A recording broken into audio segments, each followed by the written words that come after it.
Hey everyone, it's Coolkid here, back for another One Piece chapter review, chapter 1059, and we got another excellent chapter out. I mean, just like last chapter, we got a flashback in this one, and you know, whenever flashbacks show up in One Piece, they're always cool, interesting, and exciting, so yeah. But before I get on with the chapter review, I do got a couple news that I want to say. So for the first news that I'm sure will probably not be that interesting to One Piece fans, but to Bleach fans, you'll find it interesting. So we finally found out the release date for the Bleach Thousand Year Blood War anime. It's going to premiere on October 10th. Woo, yes, finally. October 10th it'll be coming out. Well, I mean, it could also be October 11th, depending on your time zones. But yeah, October 10th. Finally, I can't wait for the excitement to watching it.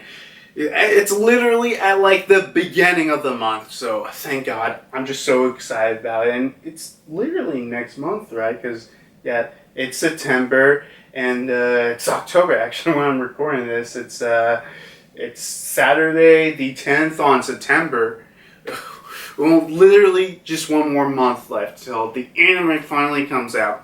And also, there was like an official post about like an announcement for the what was it? The New York? Yeah, for the New York Comic Con panel. They're going to be premiering the first 2 episodes, and the tweet specifically says ahead of the anime simulcast. So I have like no clue what's up with that because I don't know, because I've heard about the rumor how Disney Plus supposedly got the rights to, you know, air the Bleach Thousand Year Blood War anime on Disney Plus, and people worry about that's not getting a simulcast. I'm still surprised there hasn't been any official announcement on where's this getting streamed on. Like, I am really curious, like, what the hell is going on with that. Just really super curious about that. So, yeah, that's for the first piece of news.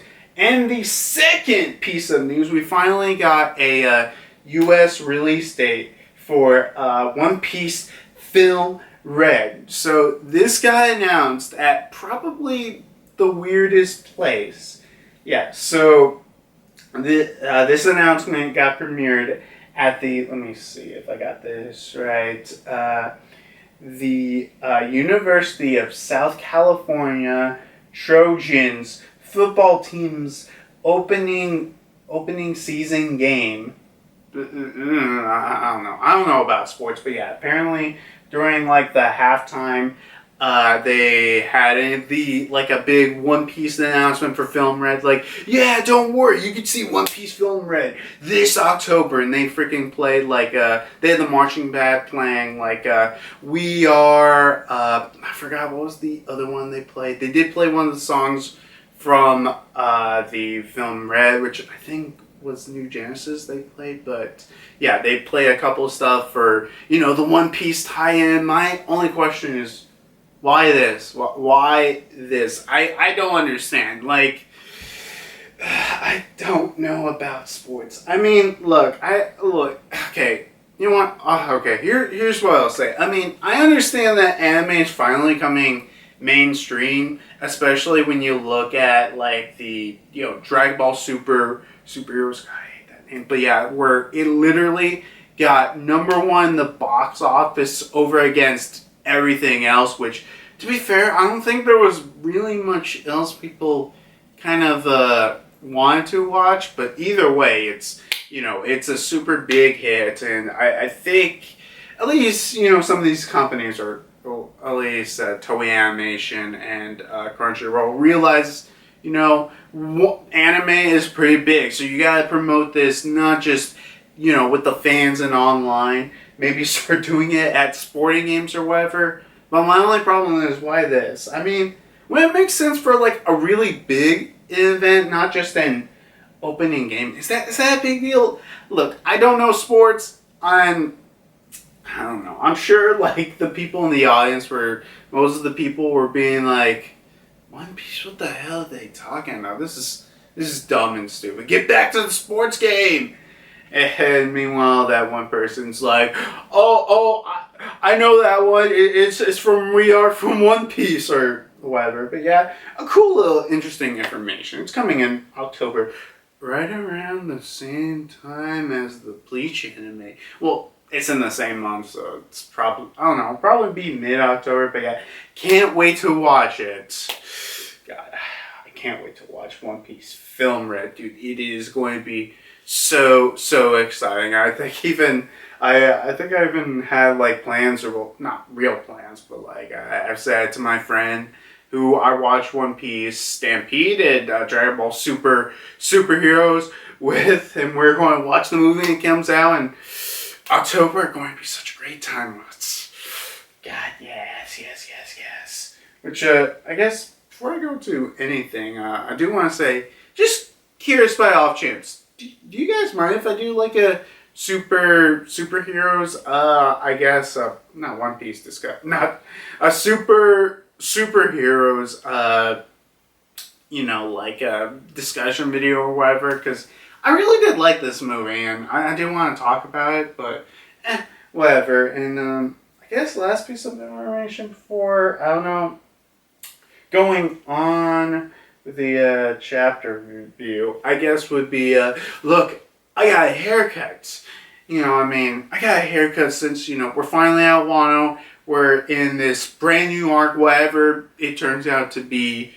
And I think if there needed to be a change. And also, this statement probably would work better if I did it in the last chapter review. But it doesn't really matter. So yeah, let's get started with the chapter review of chapter 1059. But of course, as always, we must start with the cover page. With here, we got German's 66, cover page series, volume 18. The effects of Caesar's hallucinogenic gas. And we literally see both Oven and Katakuri, I guess, just punching each other out, which, okay, to be fair, like, okay, I gotta be real. I was like, oh yeah, I guess Caesar's gas can do that, because, I don't know, that's just what I thought first reading the chapter. It's just something I don't think about he could have done, but I'm like, yeah, it makes total sense. I could honestly believe that. I guess that's, actually, that's probably a perfect way to take out your enemy. Actually, that makes me wonder why Caesar never used this hallucinogenic gas ability before. But, whatever. It's a way to get away from the monster of Katakuri and Oven, who is still a monster, but not as much as Katakuri. But, yeah, cool cover page. Yeah, I really don't know what else to say other than it looks cool. It's exciting and it's interesting. You know what? I'll just say this.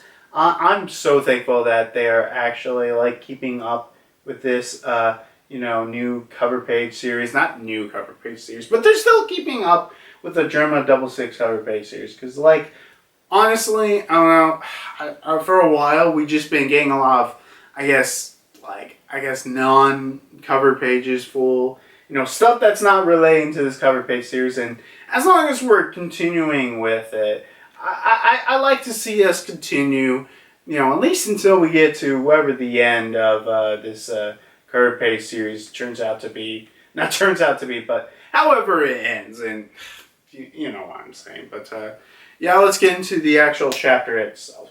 So we go near Sphinx Island, and we see on the red forest we got, Marco joined a ride with them. Yeah.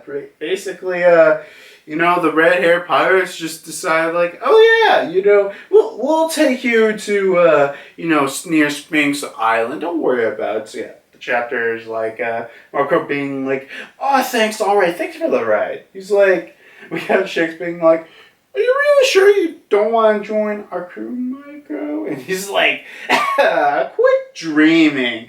I'm way too old and worn out. Plus, keep playing babysitter for you great pirates. Shakes is like, ah, come on, I'm not a handful or anything. Right, guys? Come on, back me up, Beckman. And he's like, I'm afraid I can't do that. Oh my god. Yeah, and they're all laughing. And I'm like, well, see you later. So we get into a flashback. So yeah, this flashback takes place, a little earlier in Wano. What I would presume this is probably sometime after, Green Bull fled from Wano, so maybe a little bit after that, and where we got basically, Luffy reacting to Yamato not joining the crew. Like, wait a minute, what? You're not leaving us? Come on, be a pirate. Don't say it so, Yamato. And Yamato's like, yeah, so you probably already know this, but that forest guy that was only drifting off whoever caused that immense power of Conqueror's hockey, Kaido may be gone now, but his absence opened the floodgate for really strong guys like that to pour into the country. I can't bandit everyone right now, can I? And plus, I doubt that either of us would enjoy our adventures if we were always worrying about something about Wano. And Luffy's like, I guess you do have a point. She's like, man, I really want to be one of your crewmates. I really do. And Luffy's like, I just have a point. At least it'll be a load off your mind. So I'll leave Momo to you and the others. She's like, all right. So actually, you know what?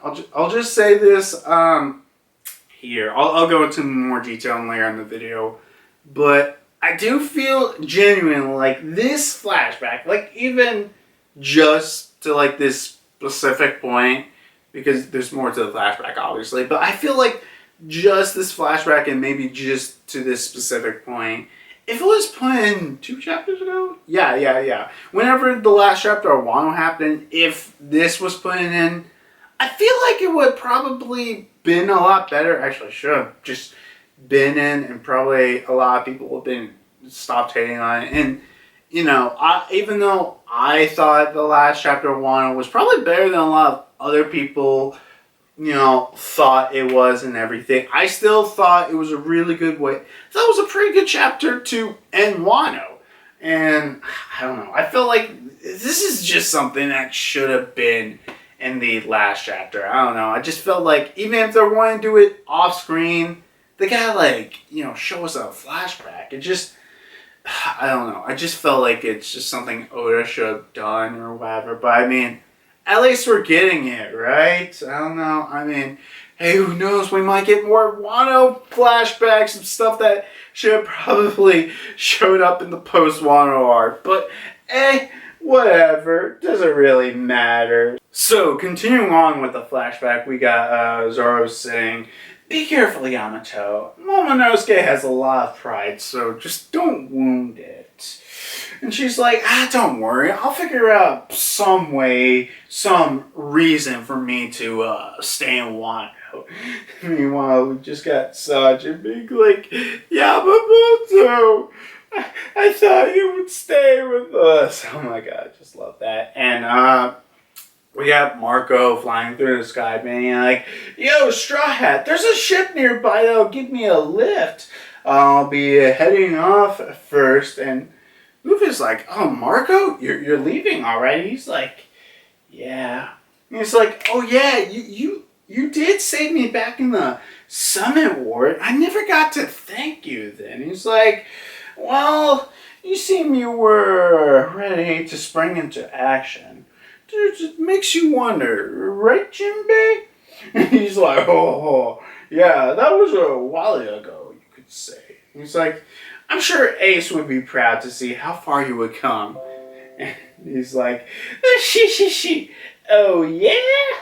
So, he flies away, and he's like, well, the times belong to you youngsters now. Stay strong. I got it. Later. And we go back to the present where We got him, flying off to Sphinx Island. So then next we go to Amazon Lilly, which is a place we haven't been in a while. And Amazon Lilly definitely looks in bad shape. It kind of looks like, part of the island got cut off or something. But we'll get to that later. So, we go to Hancock saying, the town is in bad shape.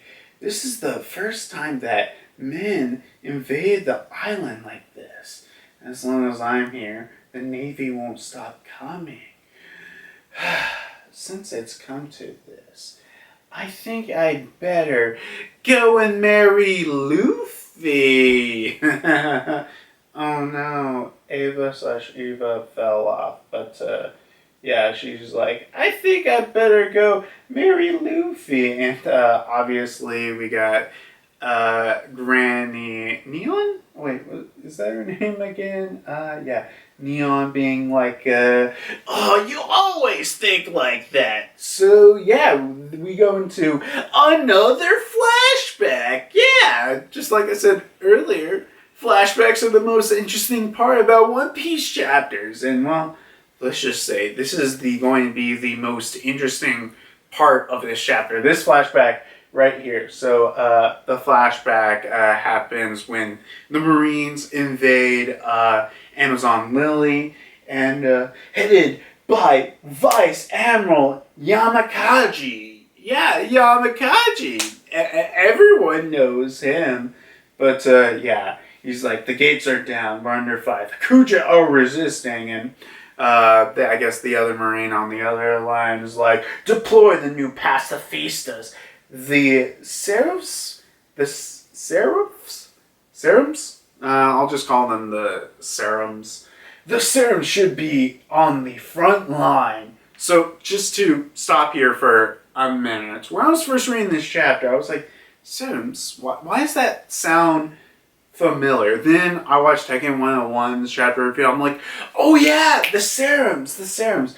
I know what those things are. So, to kind of explain, Serums are angels, or the top three angels. Basically, in the hierarchy, there are the bottom three, the middle three, and then the top three, with the Serums being on the top, the types of angels that are closest to God. And basically, to describe how, mythologically they look, they're basically a being with a bunch of wings, and in the middle either being a, I guess, giant eye, or just like a humanoid figure. And I think that's basically all you really need to know about Serums and everything. And actually, like, if you go online and look up like images of like biblically accurate angels, and you see those images, those are usually talking about the angels on the upper three. That's including let's see, because there's the Serums, the Cherubims, and the Thrones, which the Thrones will look wacky as all hell. But this isn't talking about the angel ranking. I just thought it's something just to mention. But continuing on. It's like, okay, just ready to record whatever happens, Roger. And Yamakaji's like, still not ready to come out and face us? Hancock.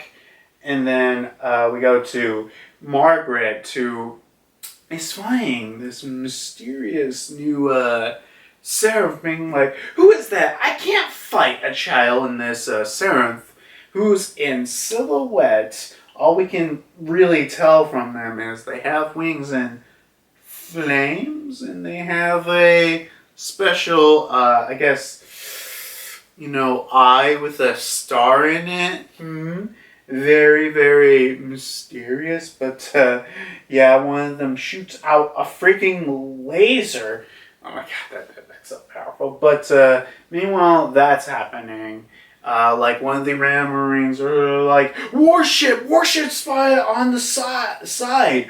Oh, what the heck is that? Attention, we got a report from the shore. Incoming pirates and Emperor crew is here. Blackbeard pirates. And, a sea earthquake happens and everything with the Blackbeard pirates arriving with Blackbeard himself. Katarina Devon and Vasco Shot, which, actually, I think that's Vasco Shot's first, post-time skip appearance, which, look at him now. Wait a minute. Holy fucking shit. I don't think he changed costumes. Like, Katarina Devon, at least, changed her look, but Vasco Shot, he looks the same. Like, I think he still even has this impel down prisoner uniform. Like, what the hell is up with that? I'm like, I don't freaking know what's that. But, continuing on with the chapter. Zehaha, I came for the Princess Emperor. I won't let her power fall into the Navy's clutches. And then we got Carrie Devon be like, oh, that Hancock. What a pretty face.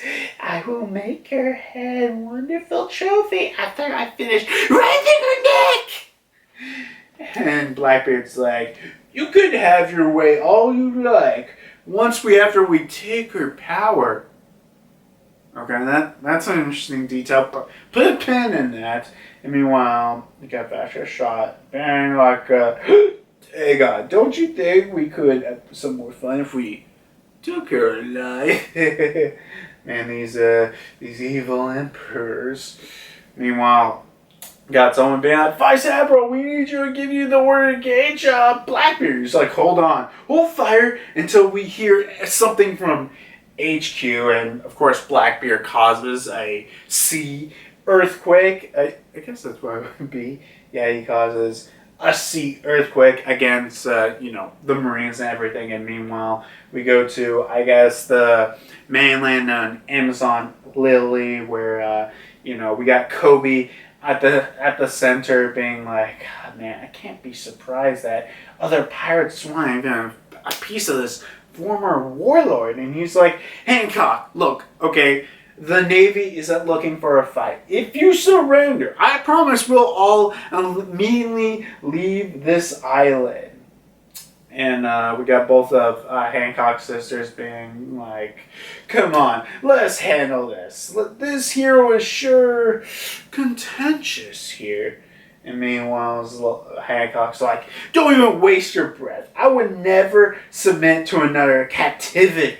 And then she starts to walk out, and her sister's like, wait, sister, don't do it. Meanwhile, we go to Blackbeard, who's, facing off, I guess, a bunch of Marines, and I guess his random Blackbeard pirates are like, Commander-in-Chief, save us, nothing passes this thing. He's like, wait a minute, yeah, you're kidding. White hair, brown skin, and black wigs. You can't be serious. You got taken down by this kid by yourself, and which actually I do have to admit the thing Tekken 101's chapter review, because I would have noticed this was a different seraph than the one that we saw before, but it is, so thank you for that. But yeah, this different looking seraph who looks like who reminds me of a young former warlord who has some sword skills and everything. Very, very mysterious. But yeah, he goes in for the attack, and he freaking cuts down a part of Amazon Lilly, which that's what you saw in the chapter earlier. And he notices that, wait a minute, is that freaking a PX? Oh, Jesus Christ. This brat's a freaking pastafista. What the hell is going on? And this Seraph goes to attack Blackbeard. Blackbeard is able to block it with, armament hockey and everything. And then Blackbeard does Black Hole, Which then after that we go all the way back to Hancock, where she does Slave Arrow, and from the looks of it, she's basically hit almost every single Marine, except for Kobe, but yeah, they pretty much hit almost every single of the Marines. And Kobe's like, Helmeppo, Vice Admiral 2. Come on. Yeah, pacifista. Stop that right now. You'll smash all the people who's been turned to stone. I said, stop now. That's an order. And Hancock's about to do perfume. And then out of nowhere, Blackbeard grabs freaking Hancock. And, he uses, obviously, his powers to nullify her Devil Fruits, and he's like, yeah, I see don't call you Emperor for nothing. She's like, get your filthy hands off of me right now. And Blackbeard says, I've had my eye on your power for quite a while. Your beauty, what makes your power formidable. So, to stop here, I do want to mention that I think you can't forget, that Boa's Devil Fruit power is very formidable. You can't forget about that. And I should probably mention, they show up both the new updated bounties for Boa and for Blackbeard, with Boa having her updated bounty being 1.659 billion berries, which at least I was right getting on the fact that all of the warlords that are still alive are going to have a bounty of at least 1 billion. I just had this feeling that something along the lines of that was going to happen.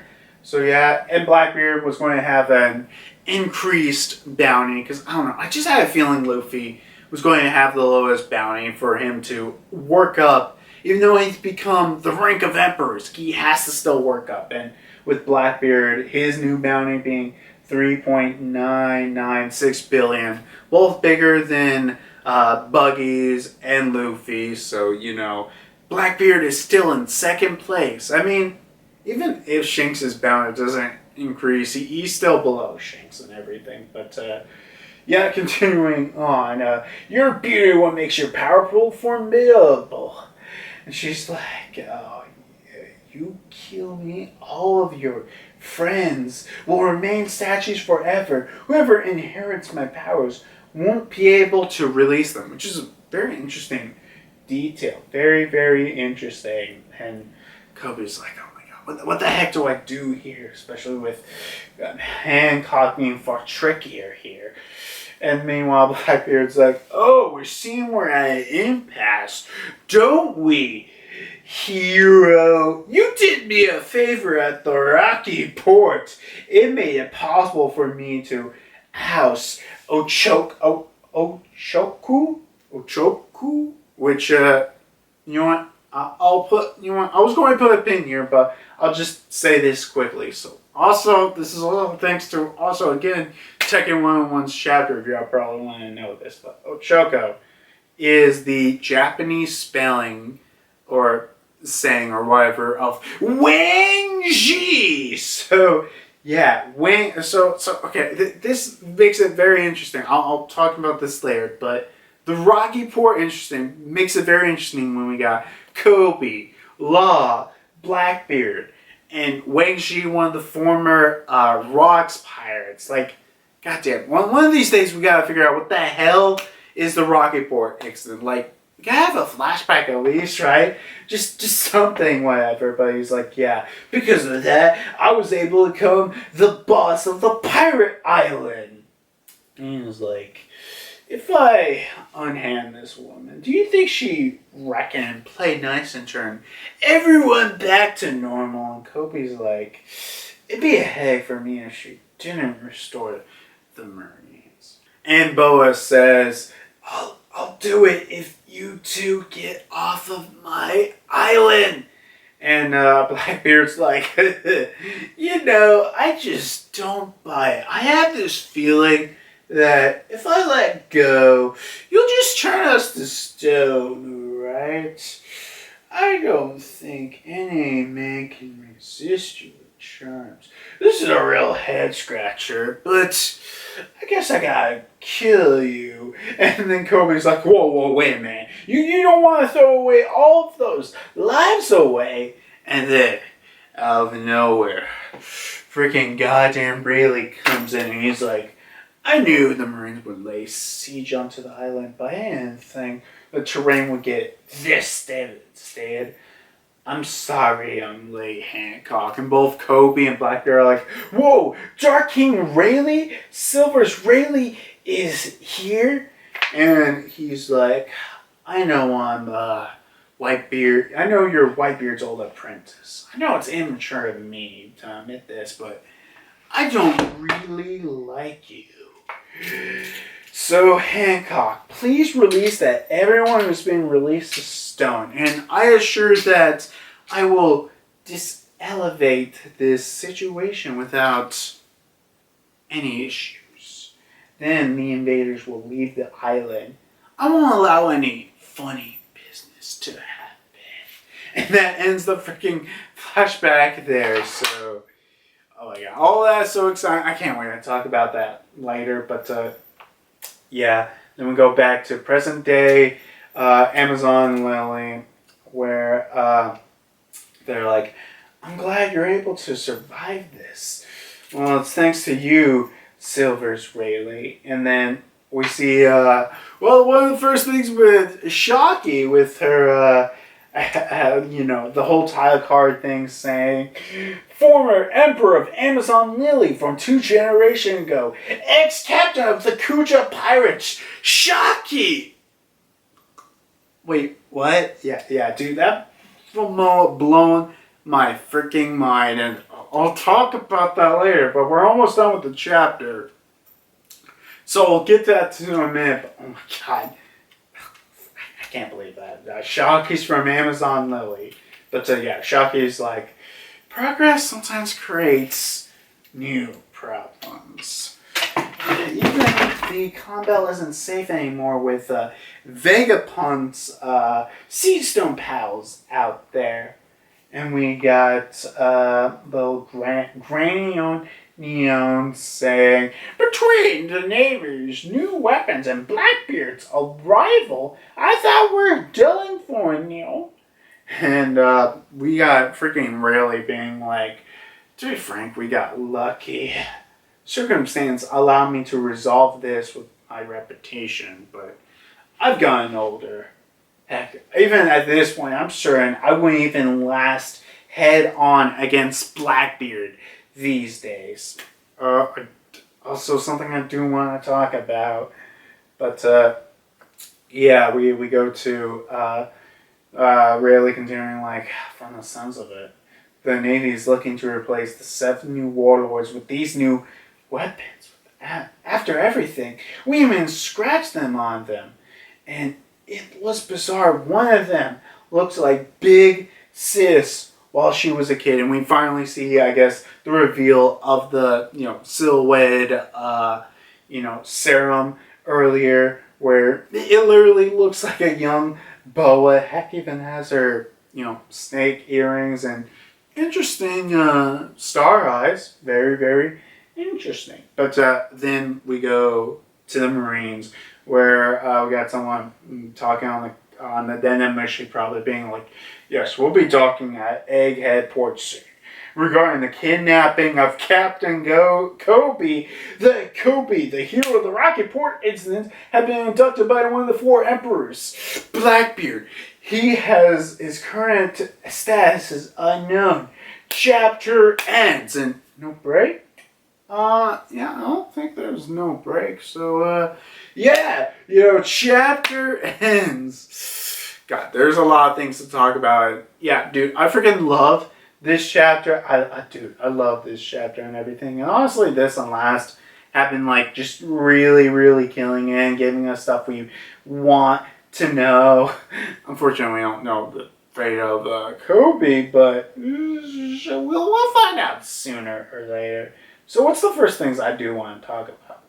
So, yeah, the first thing I do want to talk about, and I did say this earlier, I think at the beginning with a flashback with Yamato, even if it's just the part with Yamato excluding, everything with, Marco, I think honestly, I think this should just been in the final chapter of Wano, or 2 chapters ago, or whatever when it was. I really do think it should have been there. It would have been a perfect point. I just don't know what Oda was thinking. It's a flashback that should have happened, and I don't know. I really think how the chapter would have gone would have been like Yamato's like, oh yeah, I decided to stay here and everything, just like what Oda did, and then boom, flashback opens, we get this, and we find out, why Yamato doesn't want to, join the crew right now. And I mean, hey, who knows? Yamato could always join up the crew at some point. Maybe like in, I don't know, in the final arc during like the freaking the great war that's going to surround everything, the final war and everything. I don't know. Maybe then or whatever, but yeah. I did like it. I just think this should have been a couple chapters ago. I mean, hey, who knows? Actually, another thing I do like about that flashback, the whole moment with Luffy being like, oh yeah, I never got to say thanks. Yeah, that's really nice and cool and everything. Yeah. So, yeah, Marco head off to Sphinx Island, which, question. Oh wait, god damn it! I just thought of a joke I should have done in the chapter earlier, but you know what? I'll do it here. Where we got Shanks being like, "Hey, before you leave, Marco, just remember to watch my film, Film Red, in theaters in America this October, or wherever the heck else it is in your local area." Yeah. I don't know. I don't know why. I don't know why that joke thought into my head. But, yeah, everything. Actually, I do wonder if they are going to meet up at Sphinx Island. I mean, I'm still iffy on the theory just because of a guidebook. And I think that guidebook, more than anything, was like, okay, here are the rest of the islands we know of in the New World. Let's just put them on the map and everything. I mean, would be pretty cool if, Luffy did meet up again with Marco, even though they said their goodbyes already, but whatever. Okay, now talking about everything with Amazon Lilies, with the serums. One looking like Boa, and the other one looking like Mihawk. And at least one trying at least from the sense I'm getting at, we're getting these, I guess, warlord hybrid Lunarians that are also, I don't know, pacifistas, because like the serums, the bow one shot out like a freaking laser, like a pacifista, so they have to be somewhat robotic, like at least a cyborg or whatever, but I don't know, they're like, at least from what I'm getting at, there is some kind of like DNA hybrid cloning deal. I'm like, wait a minute, can even freaking, Vegapunk do this? Now I'm like, stopping here. I'm like, wait a minute. Oh, yeah, you know what? The whole thing with Judge, I think that was a hint, because obviously Vegapunk, one of the smartest scientists in the world, probably even the smartest scientist in the world. It would make sense that, anything that Judge knows, Vegapunk can, easily do. And with right here, they're using the DNA of the warlords, which I'm sure they have plenty of time to, just get the DNA of the warlords, whenever. And using that with whatever research, because they did research King, back in the day before Kaido Freedom. They did experiment and research on him. So, using his DNA, they combine it to make these new, strong cyborg warriors. Interesting thing that they're kids, so I mean, at least they have to speed up the process somehow. I don't know if it's like, well, because what I'm getting at is the reason why they're replacing the warlords. It's like, well, why don't you have some warlords that are both stronger and you can control them? And I mean, if they're using the DNA of the warlords, they're a perfect replacement and everything. And they're fully obeyed to the world government. Well, I mean, that's unless that the theory of Vegapunk is, actually like a, secret revolutionary or whatever. I mean, that could obviously turn the tables on the world government. But, either way, it's just this one little thing. It is so interesting. And I don't know. I just thought, I guess the new, weapons that Vegapunk has made were just some, big new cyborg or robot thing that probably would have still looked like Kuma. But, I don't know. Just from all this, it is so goddamn interesting. And if we're seeing, well, not just, actually, because another thing, because I don't know if I've ever said this, but I felt like Lunarians were going to be more important as a story moving forward. I thought it was more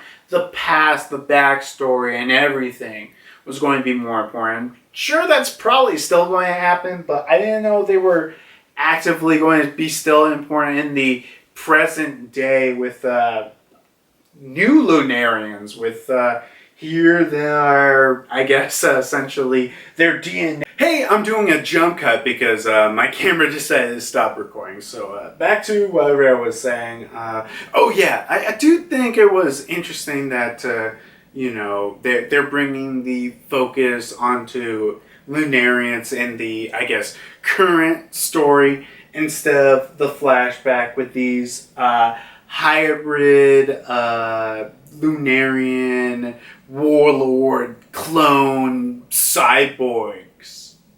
Yeah, but we got these Lunarian cyborg clones, and I mean, actually, it does make a lot of sense. They would, replace these the warlords with, well, themselves, but them being Lunarians and way stronger and being cyborgs and them shooting out lasers. Yeah. I also think it's interesting that, I don't know, Vegapunk decided to give them their, special defined things like, we got the Boa one having her earrings, and then we got the, I guess, the Sephiroth. Oh, God, I just said that earlier. Seraph.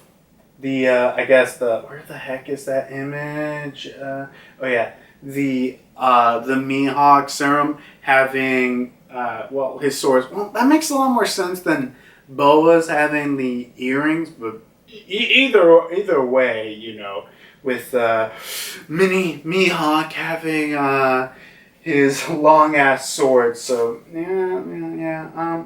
Anything else I need to really say about that? Really cool, really interesting, and, showing off the might of the world government and, the replacement that they have the replacement for the warlords with themselves, with a warlord Lunarian cyborg clone, able to take any order from the world government, unless if Vegapunk turns out to be a secret agent for the revolutionary, then goes back for the world government. But either way, pretty cool, pretty interesting. I still think that I would have never guessed this. I really did think it was just some new cyborg Kuma looking thing. But yeah, the thing that I said to put a pin in, where we got Blackbeard saying, "You can have your way with her after we take her power." Very, very, very interesting. That is a very interesting statement.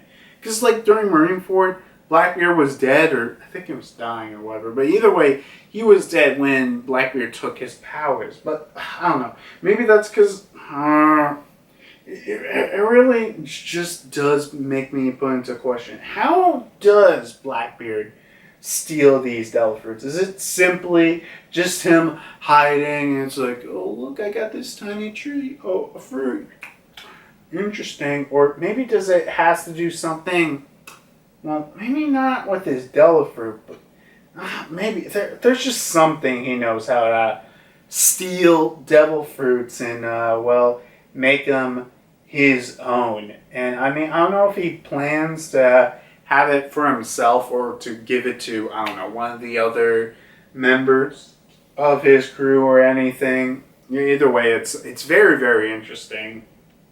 Yeah, what's another thing I find interesting?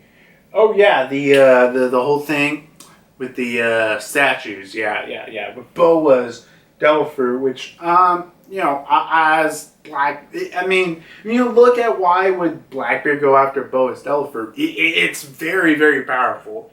Even though the the love beam, you only need to have lust in your heart to be petrified.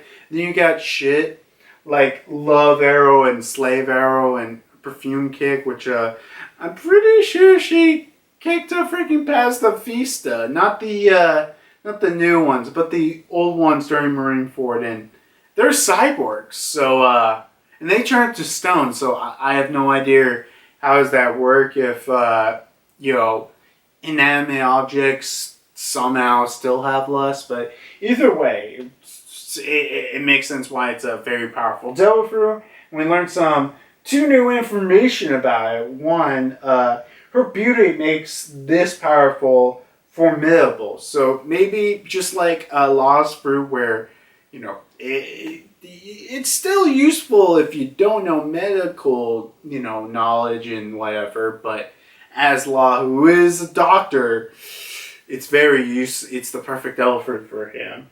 While I guess because of Boa's beauty, it works so much better than if, I don't know, anyone else used it. That's what at least I presume to be. Also, that the fact that if she kills her, all of your friends will remain statues forever. Whoever inherits my powers won't be able to release them.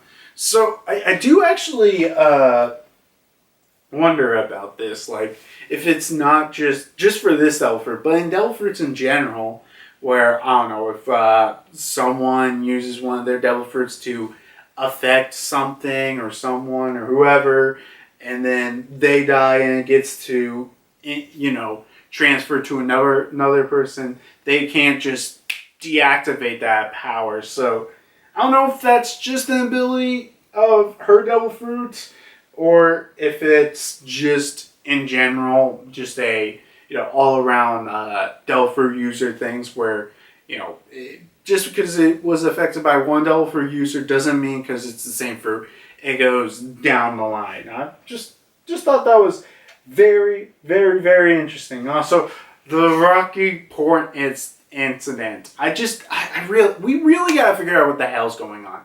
Cause let me sit here and think. What the hell's up with the Rocky Port incident? Well, let's see. It was at a Rocky Port. Now we know.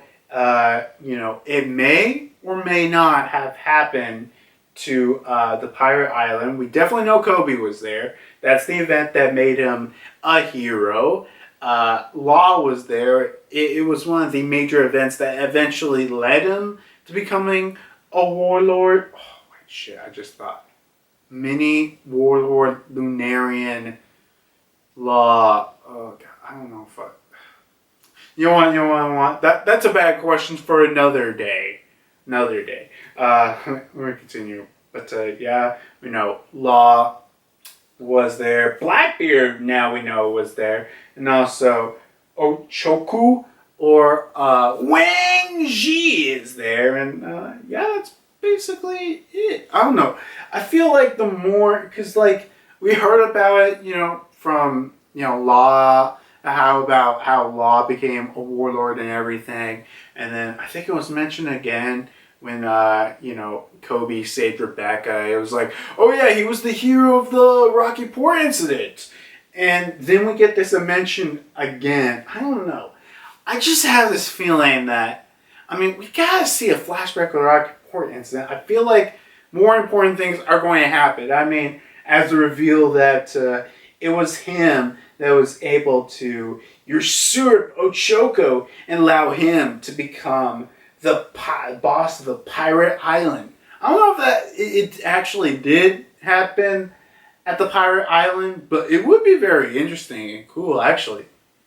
That would be very interesting, because I don't know when this event happened, because it did happen in between the time skip. I don't know when, but I don't know. I just had this feeling that, I don't know, like, at least Law, he didn't really go into the New World until probably, like, just a little bit before the Straw Hats did, but, I mean, there's a lot of things to that. I just want a flashback with the Rocky Point incident. Can we get that? Can we get that? Let's see. Next thing I want to talk about. Oh yeah, the whole thing with Rayleigh and Shockey. First thing, I do think it's very interesting with Rayleigh, because I really thought he wasn't going to really do much anymore in the story, but he was able to turn from everyone from, just killing Boa, and everyone left safe and soundly, except for Kobe, maybe. And even he is like, look, dude, if I gotta be honest, if I actually went up against Blackbeard, I wouldn't even stand a chance. I just wouldn't.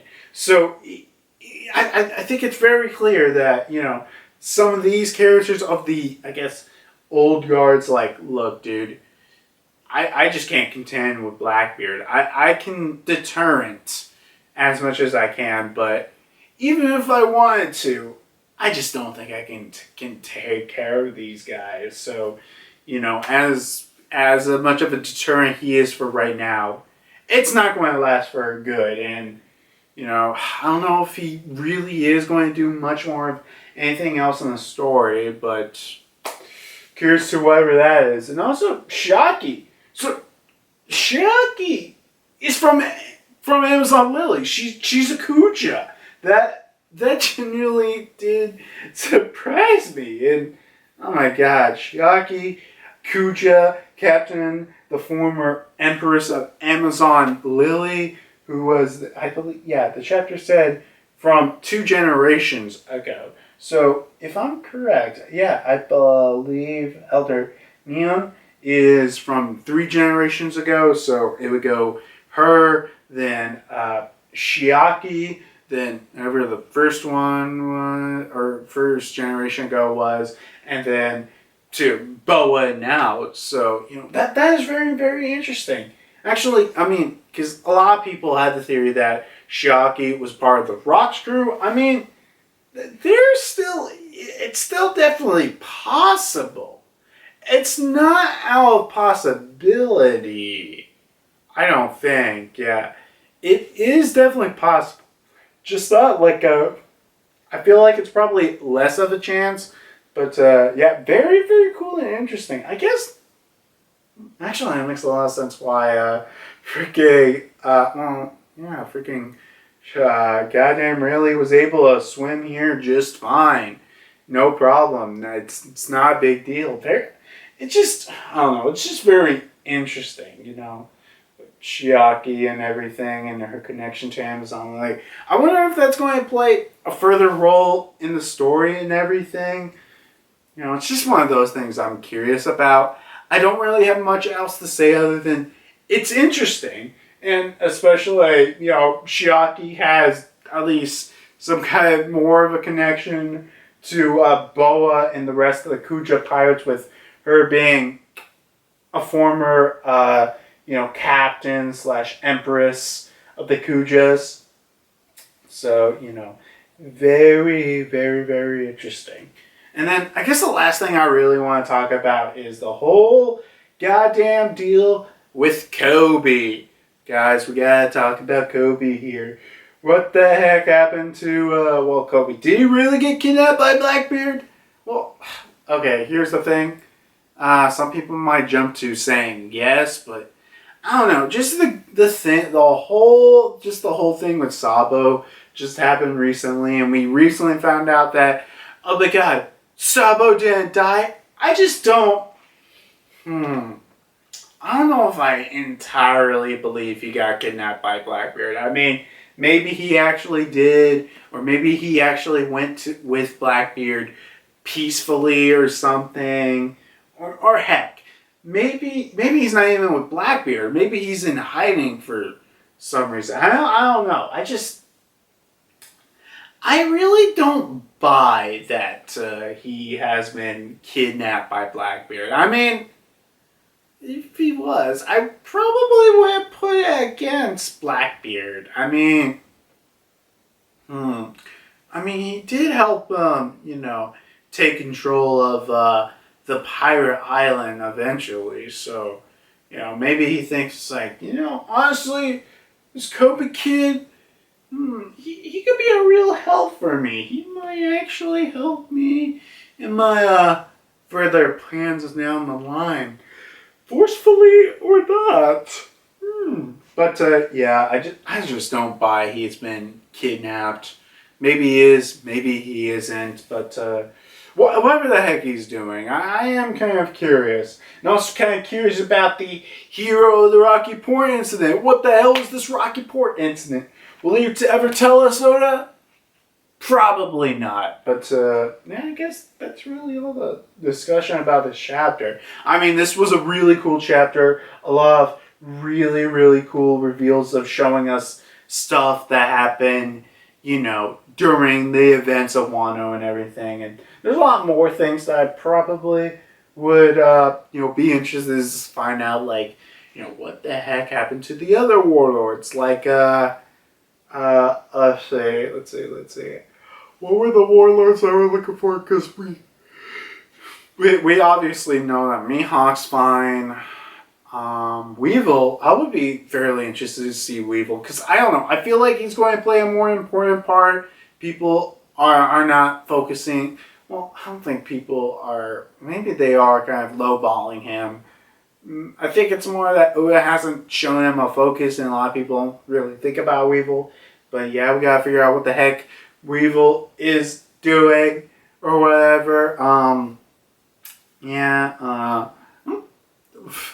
My god, there are so few warlords that I think about. But yeah, we'll just be genuinely interested to see, elsewhere around the world.